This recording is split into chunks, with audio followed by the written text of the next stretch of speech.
What is good, guys? It's Rey-Jay back with another video, and in this one I'm going to break down what's going on with Tesla, SPY, Nvidia, the QQQ, and a couple of other tickers. I'm going to break down why tomorrow is going to be another important day as we have lots of big data coming out in the morning. Now this all could end up affecting the market as we approach tomorrow and beyond. But before I begin the down all this information, before I talk about what's going on with the big data coming out and what the charts are suggesting, let me just mention a couple of things. I am firstly not a financial planner, so take nothing I say as financial advice. And also, if you guys can, please smash the like button if you want to see more videos like this. It not only benefits me, it benefits the entire community as a whole. So anyways, let's talk about the market. How are things looking? We had a slight red day on SPY, Tesla, and many different tickers. We got a very, very nice pop that came in the morning after we got all of the GDP numbers. And then after that, the market started to sell off and the market ended up closing quite red. I warned you guys yesterday about a potential fake pump that was coming to the markets. I called it a fake pump just to make it as simple and understandable as possible. This was, in essence, a bull trap that formed, got this nice pump. A lot of retail started buying, and this was nothing more than just a liquidity grab, right? So they were trying to trigger a lot of these stops at the 458 area. They pushed it just a little bit higher. Maybe it was like 458.25. It could have been there too, and then they just end up giving us a very, very big rejection right back down. So this still corresponds with what I've been saying, and that is, I believe that it is possible for the market to get some pops here and there, but ultimately, especially as we approach December 1st, the market's going to start downtrending, and there's going to be more downside coming for a very healthy pullback. Not only are there bearish divergences that suggest that, but the market is showing signs of exhaustion. It's been pumping like crazy with almost no downside, and it's finally due to pull back as we start December. And I think that that is most likely going to be the case. So let's talk about the data and stuff. Let's talk about how things are looking going into tomorrow before I break down the charts. What's happening for tomorrow? Well, first off, for today, as a reminder, in case you guys missed my early video, the GDP numbers came out. They were as expected and not bad whatsoever. And we just had a couple of Fed speakers that just gave the same speech over and over again. So after that, we have tomorrow, which is coming an hour before the market opens. We have the PCE data report, which is another important inflationary measure. And we have initial jobless claims. Now, we want initial jobless claims to be between 213 and 220,000. That's going to be somewhat important, not to mention PCE. But don't forget that PCE has been, once again, a catalyst that could move the markets and affect the Fed's policies. And as of recent, the CPI numbers and inflationary numbers that have been coming out have been very close to expectations. And this is something that the market has been liking. So with PCE, okay, there's a good chance that the data is going to be quite decent. The forecast is at 3.1% year over year. And then for core PCE, which is going to be more important to the Fed, we want this to be around, right here. We want this to be around 3.5%. Anything below that would be bullish. Anything above that would be a little bit less bullish, possibly even bearish. So I do believe that it's going to be aligned with expectations. That's what CPI has been doing, and I think there's a good chance PCE will follow. So I wouldn't be surprised if core PCEs at 3.5% meeting expectations or even below that. And then PCE year over year for all items is once again at 3.1% or even below that. So we're going to likely get a decent PCE. I think the odds favor that, and we might see the market pop a bit. But then I don't think the market's going to be done just yet. I don't think the market's going to turn bullish. I think we're ultimately going to turn bearish as the day goes on, especially going into Friday. And then don't forget, we have more Fed speakers at 9:45 a.m. Eastern Standard Time. We have the Chicago PMI. We have some bill auctions coming out at 11:30 a.m. And that's pretty much it for tomorrow. So quite a bit of data. PCE in the morning, the Chicago PMI 15 minutes after open, and then at 11:30 we have the bill auctions that could cause some volatility. Friday is going to be another big day since we have the ISM manufacturing numbers. The manufacturing numbers are very important for the current cycle.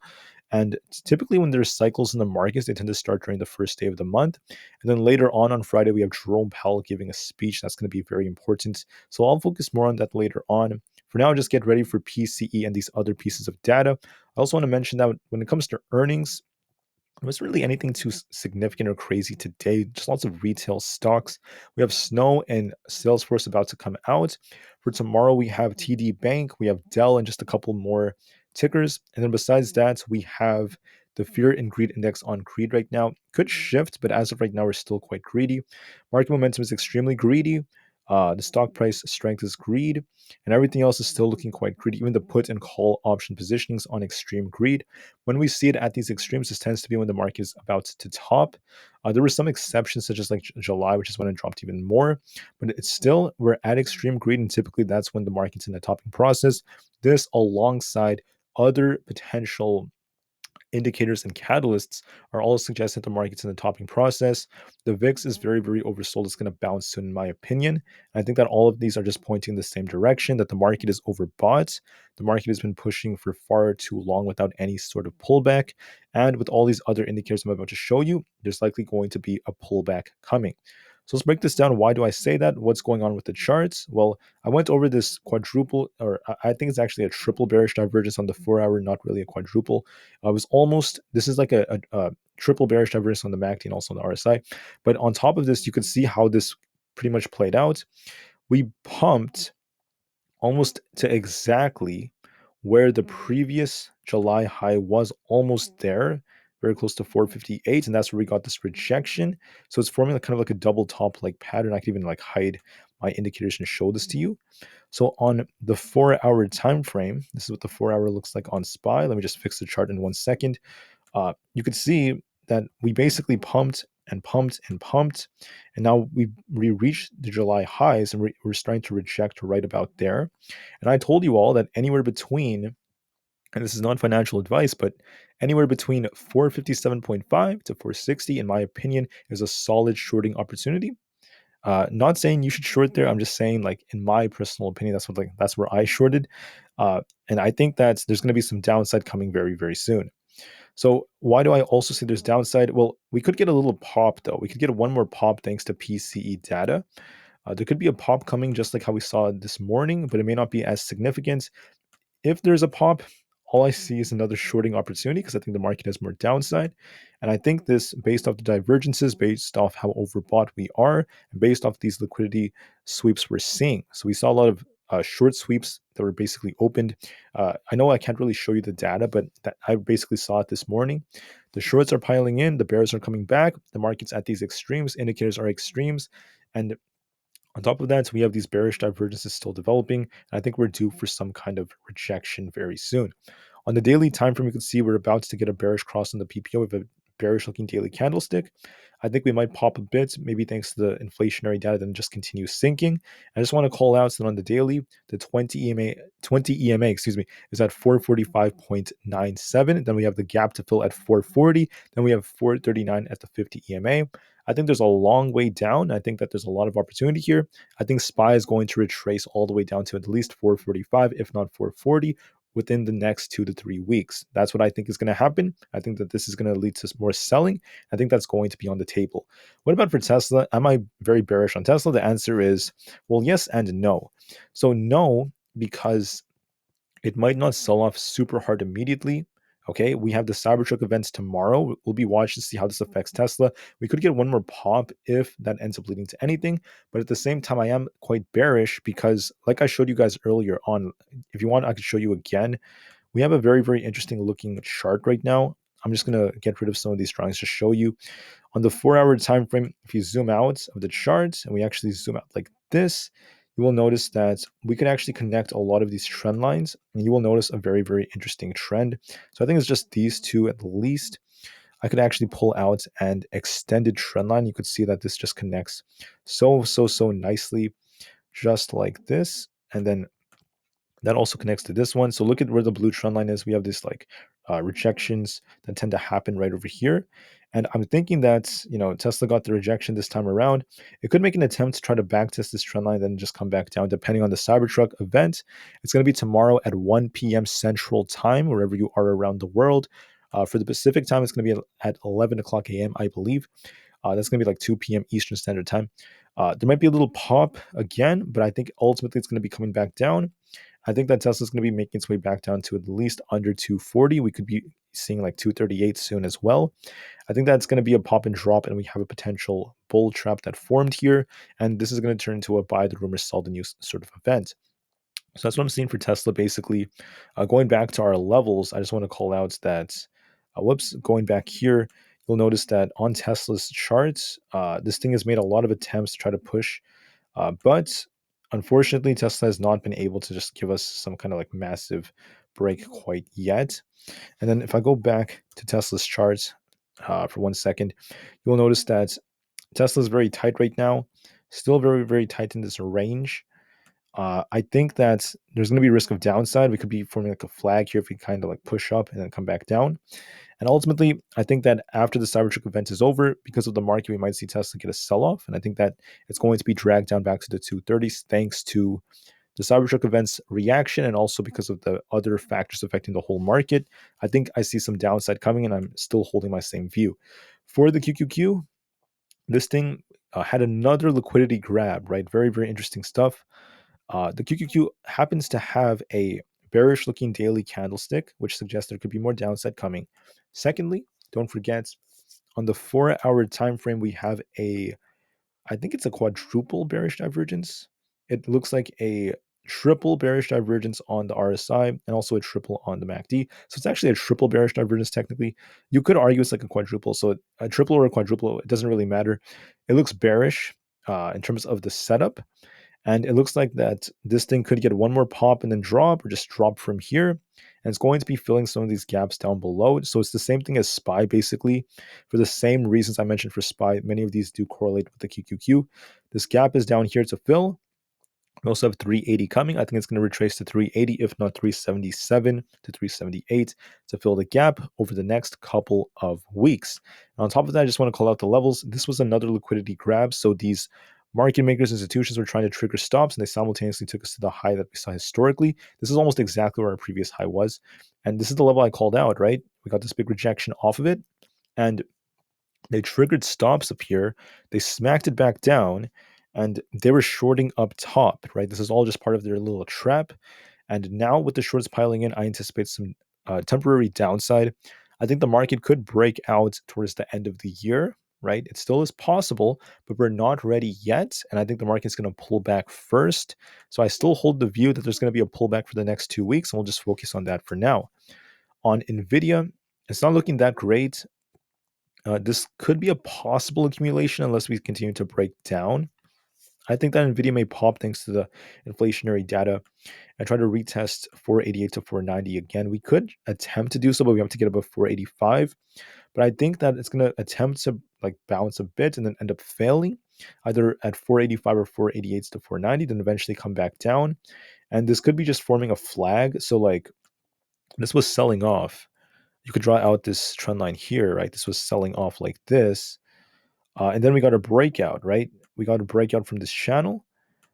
But the thing about the breakout is I wouldn't fully like trust it in its entirety just yet because of how Nvidia has been trading. And what I'm thinking is we had this like downwards channel, right? That was kind of like moving like this. But now what we could do is we could draw out a flag. So we can actually draw out our trend lines kind of like this. And you'll notice that this flag has been forming simultaneously on Nvidia. And if it gets a break to the downside, this could actually lead to some more bearish price action as well. So this could be sort of like a flag that's forming. This could be like a potential flag, which leads to a break to the downside that breaks it even lower. And for confirmation of that break, you want to see the first off this trend line break right here. If we lose this trend line, I think that Nvidia is going to basically not only fill this gap, we haven't fully filled the gap down to 478, but we're going to be watching 475. That's going to be critical, that 475 zone. I think we're going to retest that. We have a head and shoulders like pattern developing. We might pop a little bit, then come back down. And I think that it's going to be, a critical support, that 474 to 475 area. My gut is telling me it's going to break it, and we're going to eventually come down to 468. And I think that there's more downside coming to Nvidia from here. We could just be forming a giant flag, and we might see some downside. So there might be a pop coming to Nvidia. We could retest 485 again, maybe a little bit higher depending on the inflationary data, then reject and make our way back down towards these lower levels. I anticipate some downside as a real possibility. Looking at Apple stock, this is going to be the last one I go over on TradingView. Aapl is looking bearish because it made an attempt to bounce, and instead we just formed like a head and shoulders. We have a left shoulder here, a head up here, and then the right shoulder formed. And if anything, you could see how low it was before as we have these imbalances. When I go back to about the middle of November, we have an imbalance that formed at 185. We also have this breakout area right here to be watching for around 186. I'm quite confident it's going to come down to those levels. It just may need a couple of weeks to get there. So it looks bearish with the head and shoulders. And on top of that, if you look at Aapl quite carefully, you'll notice that with potential bearish cross in the PPO forming on the daily, we could see this thing retrace towards 185 or 186 is where we have the 20 EMA. And I think that there's going to be some downside. We have a gap down here to fill as well at 182. I'm not counting on that for now. We're going to be watching the 185 gap first.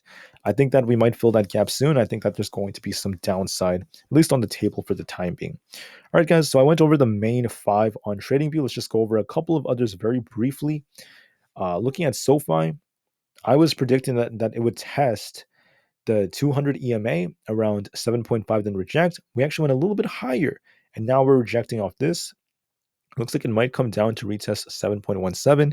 Could be a little bit of downside for the Russell 2000. We got a huge rejection on the daily time frame. Even the 4-hour looks quite bearish. So this is looking bearish.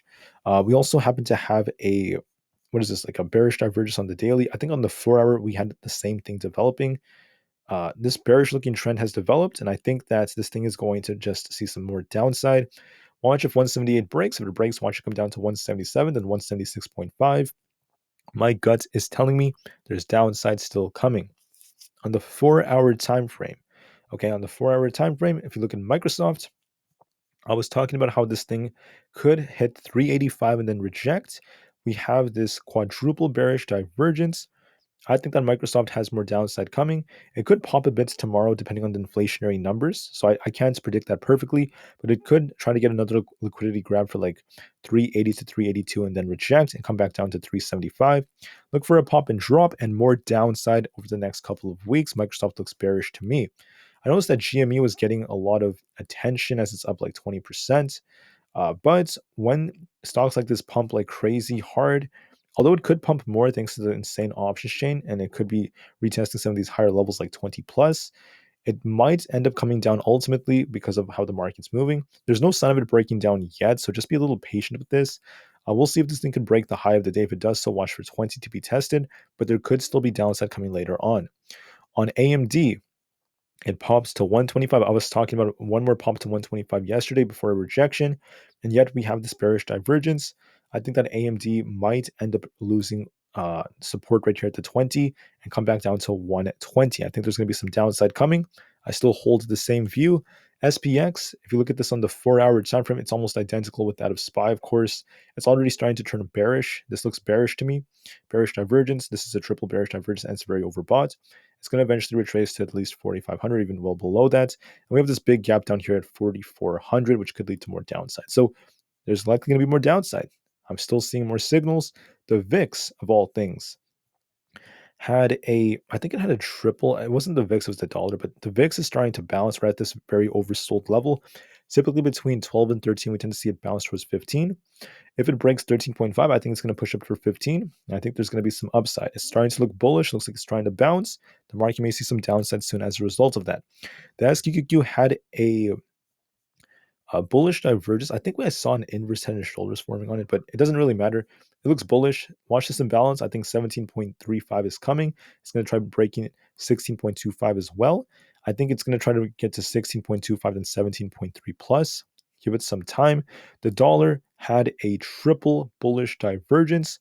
It's going to try to bounce, and I think that we're going to be looking for a nice move to 103.5 soon, possibly because of the market.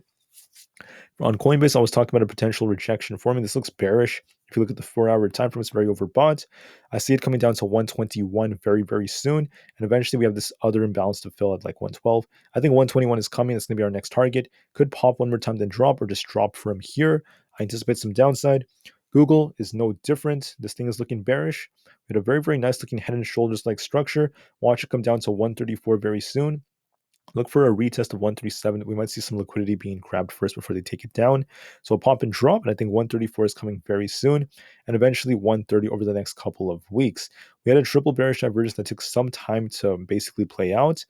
Basically, it's playing out, but they wanted to grab some liquidity first today before they dropped it. And we formed the head and shoulders to get that drop. The 10-year Treasury yield has a bullish divergence, and it's also forming a falling wedge, which could lead to some upside. We have a lot of gaps to fill. this could be affected by the auctions coming out tomorrow and Jerome Powell's speech. Amazon, and if that turns bullish, if the 10-year is bullish, that's going to be bearish for the markets. Amazon, this thing happened to hit 115, rejected. We had a bearish divergence off that, and the 4-hour is beginning to turn even more bearish. Watch 145. If we lose 145, I'm anticipating that's going to be coming back down towards 142.7, 142.5.